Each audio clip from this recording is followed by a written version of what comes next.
Bueno, ja bukatzen ari gara eta ordu bat eta erdia dira. Nik toke folklorikoa emango diot honi eta euskeraz egingo dut. Bai, euskeraz preparatuta neukalako. Eta, bueno, ikusi dute gehienak erderaz egin duzuela, baina, bueno, eskerrak eman lehenengo Sabino Arana Fundazioari, gutaz gogoratzearren, eta baita ere honekin batera gogoan izan nahi ditut, gure moduan dabiltzen elkarteak, gurea baino lan handiagoa indutenak batzuk, bai, Intxorta 1927, Arrasatekoak, ahaztuen oroimena, Markinaldeko frontekoak, Andoaingo Oroitu, Zernaniko taldeak, Lau Aizeta koordinakundea, ahaztuak, 36-37, Euskal Memoria eta zuzenean, Kalegorrian, landa-lanean ari diren guztiak.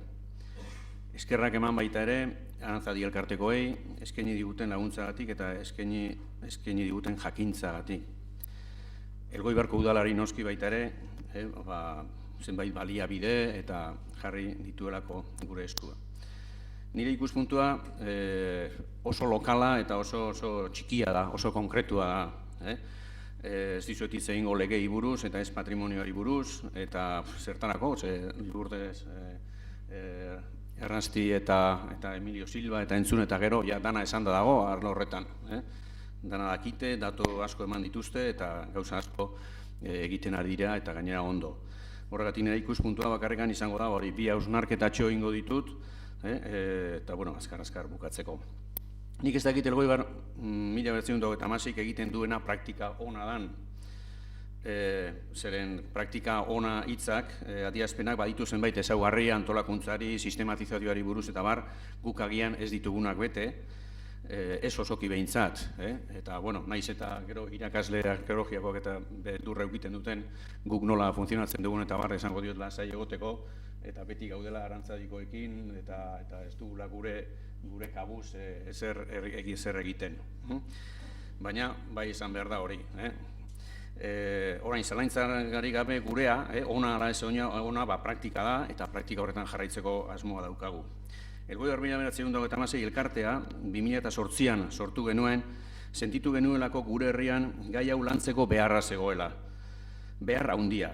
Hor nonbait, lurrazpitik, jendearen barne-barneko kontzientzia eskututik, dei isila jasotzen ari ginelako. Hemen badaude kontatu ez diren gertaera tamalgarri eta izugarriak. Badago izkutatu den egi beltz beldurgarri bat. Galtzaileen kontuak nahi baduzue. Galtzaileek ez bai daukate relatorik. Hori irabazleen gauza izaten da beti. Eta zehatzago gure herrian, gure osaba desagertuta dago. Erail zuten, baina ez dugu gorpua aurkitu. Gure aita hemen kanposantuaren alboan fusilatu zuten. Gure amak zioen hor alboan gudari bat ehortzi zutela, esaten ziguten. Baina hori, ez zegoen liburu, telebista edo museoetan. Nola zitekeen hori Europako demokrazia homologatu batean? Nola zitekeen hori transizio eredugarria deitzen duten hori eta gero?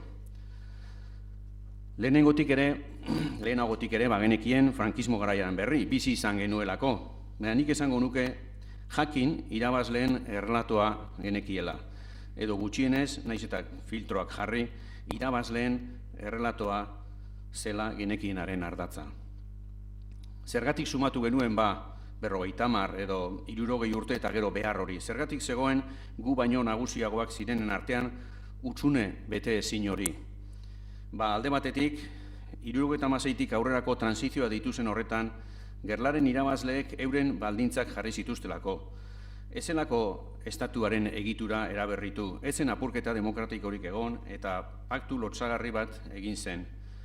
Dena ahaztu eta zorrak kitatu gabe aurrera egitea erabaki zuten. Gerraren irabazleak berriro ere irabazle irten ziren garai hartan. Dena ondo lotuta utzi zuen norbaitek, baina itxiera faltsuak zorionez azkenean eten egiten dira eta hori da orain gertatzen ari dena.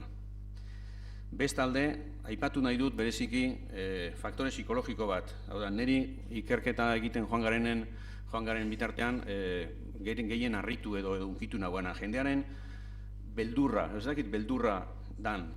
Hau da, nik aurkitu dut, 70 urte iraunduen ahaztu nahi bat, eta aldi berean ezin ahaztua.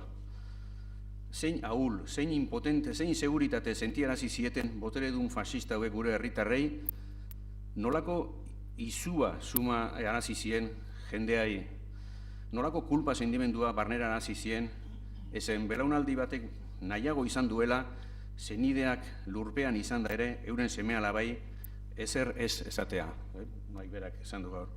Gertatutakoa eskutatzea, gehienetan behintzat. Hala baina, sufritu duen jende arruntanen barnean, fardelak, koskorrak hor jarraitze zuen. Ezarri zuten amnesia hori faltsutan itxitako atea zen, eta hildakoak, ehortziak eta desagertuak ezin dira alfombra azpian desegin azuker koskorra bailiran. Eta ikertzen hasi ginen eta bat-batean, gero eta zulo handiagoa ikusi genuen, haina handia, ezen orain 6 urte eta gero, pentsatzen dudala inoiz ez dugula jakingo benetan, gertatukoaren zati bat besterik. Eta pentsatzen dut, ez dela inoiz behar bezalako justiziarik egongo, eta ez dela inoiz behar bezalako erreparaziorik egongo. Egia, justizia eta reparazioa. Hemen badago aurkitu behar den, hori, egi bat, edo egiak behintzat, gaur esan duten bezala. Gertakari multzo bat, eta inork ez du gertakari larri horien erantzukizuna hartu. Inork ez du ordaindu, inork ez da juzgatua izan. Hemen badago konpondu ez den injustizia historiko bat, badago zer reparatu beharra, egindakoa, itzuli beharra, indemnizatu eta rehabilitatu beharra. Eta badago, han jasan behar izan zutenen asebetetzeko egin beharrekoa.